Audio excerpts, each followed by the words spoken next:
Lost seekers of Bharat എന്ന മലയാളം ചാനലിലേക്ക് വീണ്ടും എല്ലാ സുഹൃത്തുക്കൾക്കും സ്വാഗതം. ഗുരുസമക്ഷം ഒരു ഹിമാലയൻ യോഗിയുടെ ആത്മകഥ ശ്രീയം. എപ്പിസോഡ് 34. തിരുവനന്തപുരത്തേക്കുള്ള മടക്കയാത്ര. ബാബാജിയെ കണ്ടുമുട്ടിയിട്ട് വർഷം 3 കഴിഞ്ഞു. അദ്ദേഹത്തോടൊപ്പമുള്ള അത്ഭുതകരമായ ജീവിതം അവസാനിക്കുമെന്ന് ഞാൻ ഒരിക്കലും കരുതിയിരുന്നില്ല. ഞാൻ ഹിമാലയത്തെ സ്നേഹിച്ചു, ബാബാജിയെ സ്നേഹിച്ചു. പൂർണ്ണ സ്വാതന്ത്ര്യത്തോടെ ഒന്നും കൂടെ കൊണ്ടുപോകാതെ ചുറ്റി സഞ്ചരിക്കുന്ന ജീവിതത്തെ സ്നേഹിച്ചു. സംസ്കാര സമ്പന്നർ എന്ന് അവകാശപ്പെടുന്ന ദുരാഗ്രഹികളുടെയും സ്വാർത്ഥമതികളുടെയും സങ്കീർണവും ക്ലേശഭരിതവുമായ ജീവിതത്തിൽ നിന്ന് അകന്നു കഴിഞ്ഞത് ഭാഗ്യം തന്നെയായിരുന്നു. ബാബാജി എനിക്ക് ഈശ്വരൻ തന്നെയായിരുന്നു. അദ്ദേഹത്തിൻ്റെ കൂടെയുള്ള മാസ്മരികമായ പർവ്വതാവാസവും നദികളുമായുള്ള അടുപ്പവും എനിക്ക് സ്വർഗതുല്യമായിരുന്നു. ഈ ജീവിത സൗഭാഗ്യം എന്നെങ്കിലും ഇല്ലാതാകും എന്ന ചിന്ത ഒരിക്കൽ പോലും എൻ്റെ മനസ്സിലേക്ക് കടന്നു വന്നിട്ടില്ല. പക്ഷേ ബാബാജിയാകട്ടെ എൻ്റെ സ്വപ്നങ്ങൾ തകർക്കുന്ന രീതിയിൽ ചില കാര്യങ്ങൾ ചെയ്തു.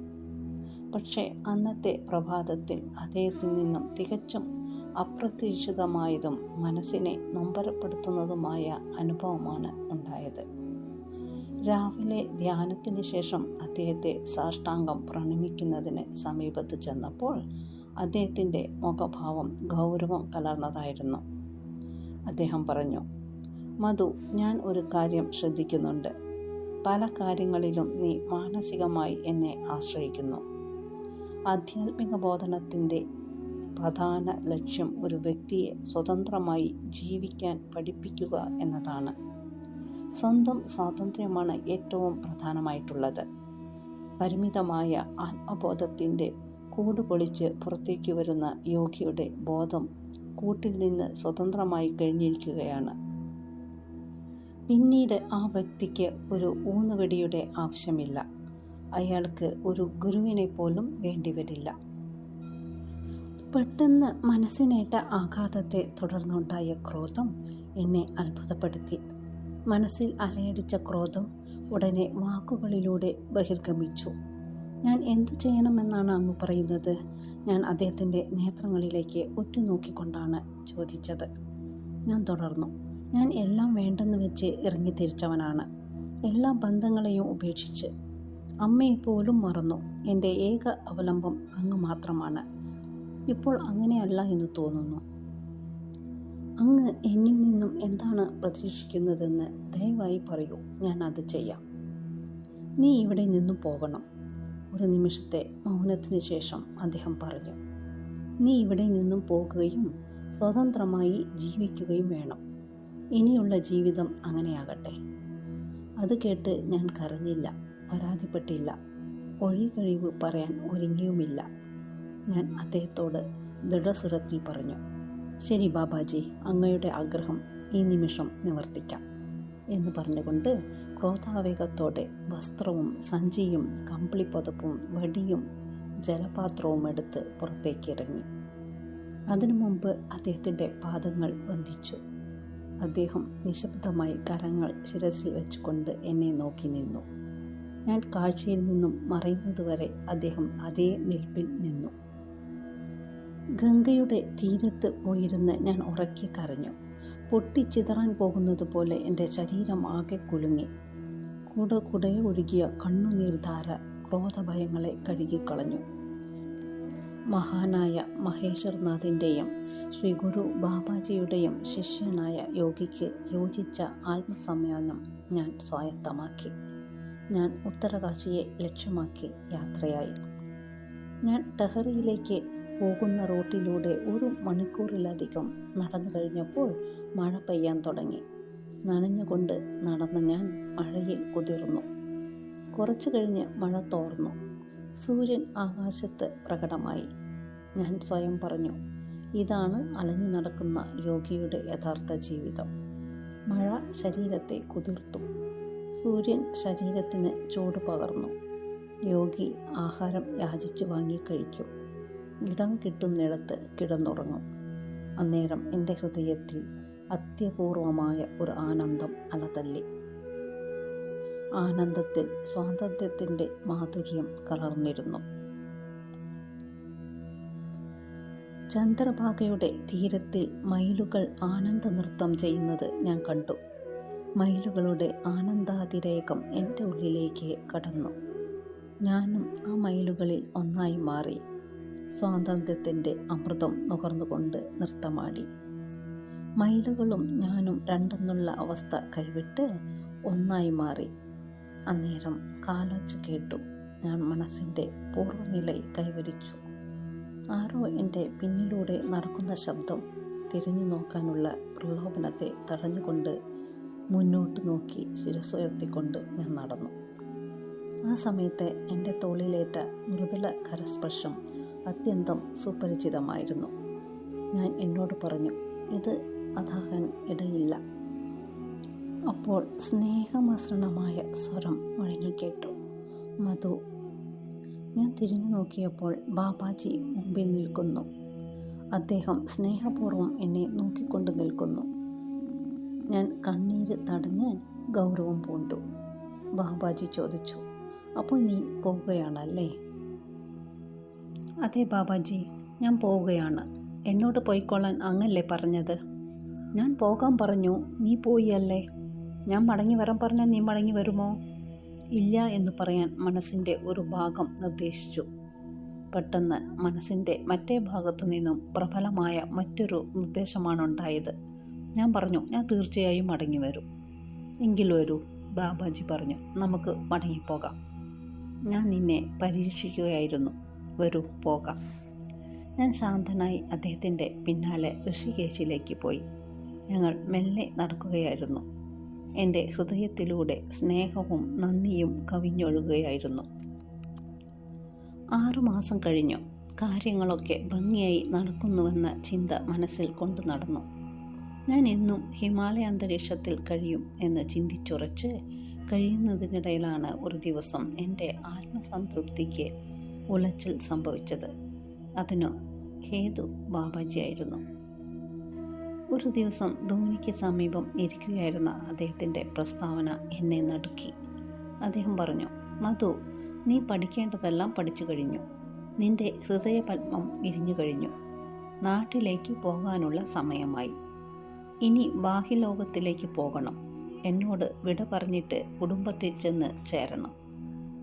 ഞാൻ എൻ്റെ എതിർപ്പ് പ്രകടിപ്പിച്ചുകൊണ്ട് ബാബാജിയോട് പറഞ്ഞു, ബാബാജി, എന്നെ പറയാൻ അനുവദിക്കൂ. അങ്ങ് എങ്ങോട്ടാണ് എന്നെ അയക്കുന്നത്? കള്ളവും ചതിയും നിറഞ്ഞ ലോകത്തിലേക്കാണ് എന്നെ അങ്ങ് പറഞ്ഞുവിടുന്നത്. അവിടെ സ്വാർത്ഥതയും മോഹവും കുടിക്കുത്തി വാഴുന്നു. ഈ നിർമ്മലമായ ദിവ്യഭൂമിയിൽ എന്നെ കഴിയാൻ അനുവദിക്കൂ.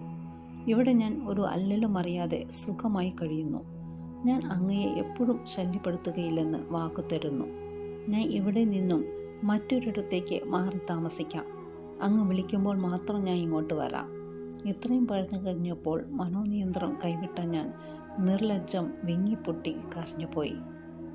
ബാബാജി എനിക്ക് സാന്ത്വനം പകർന്നുകൊണ്ട് പറഞ്ഞു, സ്വയം നിയന്ത്രിക്കൂ. ഞാൻ അപൂർവമായിട്ടേ ശിഷ്യന്മാരെ സ്വീകരിക്കുകയുള്ളൂ എന്ന് നിനക്കറിയാമല്ലോ. ഗുരുവിൻ്റെ ആജ്ഞയനുസരിച്ചാണ് ഞാൻ നിന്നെ ശിഷ്യനായി സ്വീകരിച്ചത്. ഞാൻ നിന്നെ സ്നേഹിക്കുകയും സംരക്ഷിക്കുകയും ചെയ്യും. എന്നാൽ എൻ്റെ ഗുരുവിൻ്റെ ആജ്ഞയ്ക്ക് എതിരായി എനിക്കൊന്നും ചെയ്യാൻ കഴിയുകയില്ല. 3.5 വർഷത്തെ പരിശീലനം പൂർത്തിയായി കഴിഞ്ഞാൽ ഉടനെ നിന്നെ നാട്ടിലേക്ക് പറഞ്ഞയക്കണമെന്ന് ആജ്ഞാപിച്ചിരുന്നു. മറ്റുള്ളവർക്ക് ബോധന നൽകാനുള്ള ദൗത്യമാണ് നിനക്ക് നിർവഹിക്കാനുള്ളത്. മറ്റൊരു കാര്യം, നിനക്ക് ഇത്രത്തോളം സ്വാർത്ഥനും ഇടുങ്ങിയ ചിന്താഗതിക്കാരനുമാകാൻ എങ്ങനെ കഴിയുന്നു? സംസ്കാര സമ്പന്നനെന്ന് അവകാശപ്പെടുന്ന നീ ലോകത്തിലെ ദുഃഖങ്ങളെയും യാതനകളെയും ഭയക്കുന്നു. ലോകത്തിൽ ആത്മാർത്ഥതയുള്ള കുറേ നല്ല ആളുകൾ ഉണ്ട്. നീ ആർജിച്ച അറിവ് അവർക്ക് പ്രയോജനകരമാകും. ചിലർ തങ്ങൾ സമർത്ഥന്മാരാണ് എന്ന് മിഥ്യാബോധത്തിന് അടിപ്പെട്ട് ജ്ഞാനികളാണെന്ന് അഹങ്കരിച്ചുകൊണ്ട് മറ്റുള്ളവരെ തരം താഴ്ത്തി കാണുന്നു. ഇങ്ങനെ തരം താണവർ എന്ന് കരുതപ്പെടുന്നവർക്ക് ശരിയായ ജ്ഞാനം പകർന്നുകൊണ്ട് ഉയർന്ന ബോധതലത്തിലേക്ക് അവരെ നയിക്കേണ്ടതുണ്ട്. സമൂഹത്തിലെ ഇത്തരം ആൾക്കാരെ രോഗികളായിട്ടാണ് കാണുന്നതെങ്കിൽ അവരെ ചികിത്സിക്കുന്നതിന് ഒരു ഡോക്ടർ വേണം. അതുകൊണ്ട് കരുണ കാണിക്കുക. മാനവരാശിയുടെ ദുഃഖങ്ങൾ ഇല്ലാതാക്കാനുള്ള പ്രവർത്തനങ്ങളിൽ വ്യാപൃതനാകുക. മഹാനായ ബോധിസത്വൻ്റെ പ്രതിജ്ഞ ഇപ്രകാരമായിരുന്നു: ഈ ലോകത്തിലെ എല്ലാ ജീവികളും നിർവ്വാണം പ്രാപിക്കുന്നതുവരെ ഞാൻ വീണ്ടും വീണ്ടും ജന്മമെടുത്തുകൊണ്ടിരിക്കും. എത്ര ഉദാത്തമായ ആദർശമായിരുന്നു അത്! കുഞ്ഞെ, ഇതേപ്പറ്റി നിന്റെ അഭിപ്രായം എന്താണ്? അപ്പോഴൊക്കെ ഞാൻ എന്തു പറയണമെന്ന് മനസ്സിൽ ഉറച്ചു കഴിഞ്ഞിരുന്നു. ഞാൻ പറഞ്ഞു, നാട്ടിലേക്ക് മടങ്ങുന്നത് അത്ര ഇഷ്ടത്തോടെ ആയിരിക്കുകയില്ല. എന്നാൽ അങ്ങയുടെയും ശ്രീ ഗുരു ബാബായുടെയും ഇഷ്ടം നിറവേറ്റപ്പെടും. നല്ല കുട്ടി എന്ന് പറഞ്ഞിട്ട് ബാബാജി തുടർന്നു. നിന്റെ വൈകാരികമായ പ്രതികരണം പ്രതീക്ഷിച്ചതായിരുന്നു. ഒരു കണക്കിന് അത് ശരിയുമാണ്.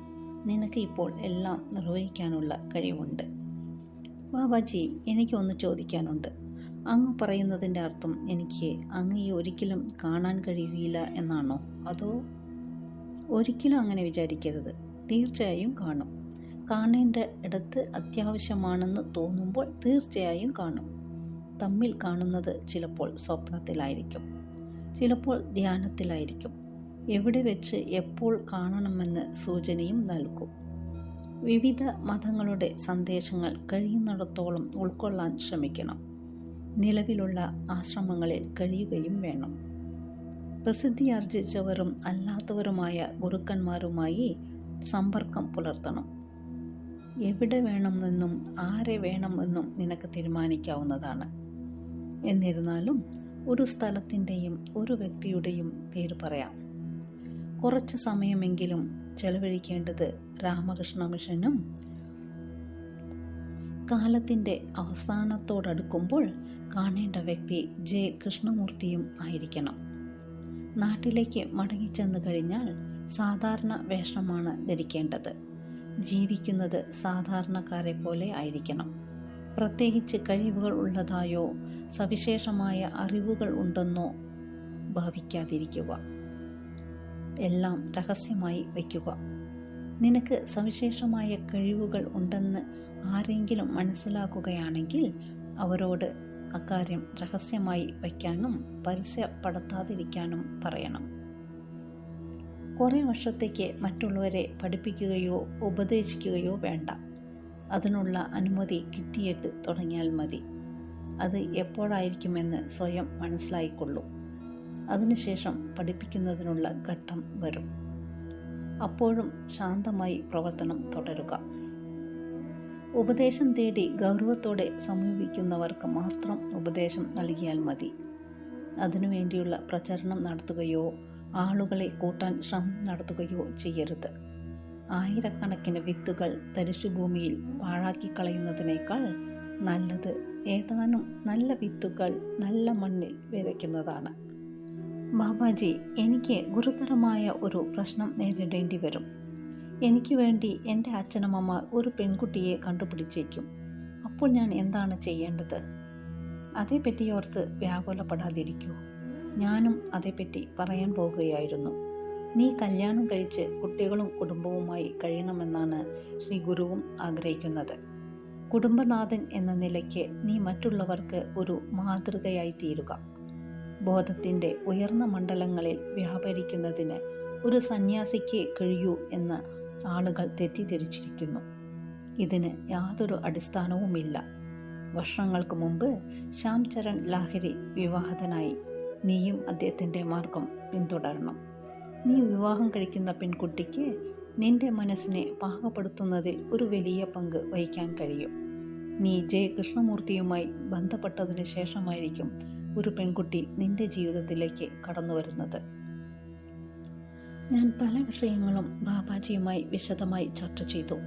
പിറ്റേന്ന് ഋഷികേശിൽ നിന്നും യാത്ര തിരിച്ചു. ബാബാജി എനിക്ക് കുറച്ച് പണം തന്നു. ഡൽഹിയിലെ ഒരു ശ്രീ അഗർവാളിൻ്റെ മേൽവിലാസവും തന്നു. എന്നിട്ട് അദ്ദേഹം പറഞ്ഞു, ഡൽഹിയിൽ എത്തിയിട്ട് ശ്രീ അഗർവാളിനെ കാണണം. നിനക്ക് താലബ്യൂ ക്രിയ പറഞ്ഞു തരും. എന്നിട്ട് തിരുവനന്തപുരത്തേക്ക് പോകാം. ശ്രീ അഗർവാൾ തിരുവനന്തപുരത്തേക്ക് പോകാനുള്ള ടിക്കറ്റും കുറച്ച് പണവും കൂടി തരും. ബാബാജി ആദ്യമായി എന്നെ ഗാഢം പുണർന്നു. ഞാൻ നിറകണ്ണുകളോടെ വിട പറഞ്ഞു. ഡൽഹിയിൽ റെയിൽവേ സ്റ്റേഷനിലെ എക്സിറ്റ് ഗേറ്റിൽ ശ്രീ അഗർവാൾ എന്നെ കാത്തു നിൽക്കുന്നുണ്ടായിരുന്നു. നിങ്ങൾ വരുന്ന കാര്യം ബാബാജി എഴുതിയിരുന്നു. അദ്ദേഹം ഗ്രേറ്റർ കൈലാസത്തിലെ സ്വന്തം ഭവനത്തിലേക്ക് കാറിൽ കൂട്ടിക്കൊണ്ടുപോയി. അടുത്ത ദിവസം രാവിലെ അദ്ദേഹം എനിക്ക് താലബ്യൂ ക്രിയ പഠിപ്പിച്ചു തന്നു. അടുത്ത ദിവസം ഒരു തയ്യൽക്കാരൻ 2 ജോഡി ട്രൗസറും ഷർട്ടുമായി എത്തി. അഗർവാൾ എന്നോട് പറഞ്ഞു, ഇതൊക്കെ ബാബാജി പറഞ്ഞിട്ടാണ്. നിങ്ങൾ ധരിച്ചിരിക്കുന്ന ബ്രഹ്മചാരിയുടെ വേഷം ഉപേക്ഷിക്കണം. എന്നിട്ട് ഇവ ധരിക്കൂ. എൻ്റെ കണക്കായിട്ട് ഒരു ബാഗും ഒരു ജോഡി ചെരുപ്പും തരുന്നുണ്ട്. 3-ാമത്തെ ദിവസം ശ്രീ അഗർവാൾ മദ്രാസിലേക്ക് പോകാനുള്ള ഒരു സ്ലീപ്പർ ടിക്കറ്റും കുറച്ചു പണവും തന്നിട്ട് പറഞ്ഞു, മദ്രാസിൽ എത്തിയിട്ട് തിരുവനന്തപുരത്തേക്കുള്ള ടിക്കറ്റ് എടുക്കണം. ബാബാജി പറഞ്ഞിട്ടുള്ള കാര്യമൊക്കെ ഓർമ്മയുണ്ടല്ലോ. സാധാരണക്കാരെ പോലെ ജീവിക്കണം. നിങ്ങളുടെ ആധ്യാത്മികമായ താല്പര്യങ്ങളൊക്കെ മറച്ചുവെക്കണം. എല്ലാ സാധനകളും രഹസ്യമായിട്ട് വേണം നടത്തേണ്ടത്. ശ്രീ അഗർവാൾ എന്നെ മദ്രാസ് മെയിലിൽ കയറ്റിയിരുത്തിയതിനു ശേഷം പതിന് സ്വരത്തിൽ പറഞ്ഞു, ശ്രീ ഗുരുവിൻ്റെ അനുഗ്രഹം ഉണ്ടാകട്ടെ. ഇതോടെ ഈ എപ്പിസോഡ് അവസാനിക്കുന്നു. വീണ്ടും അടുത്ത ആഴ്ച കാണാം. നന്ദി, നമസ്കാരം, ഹരി ഓം.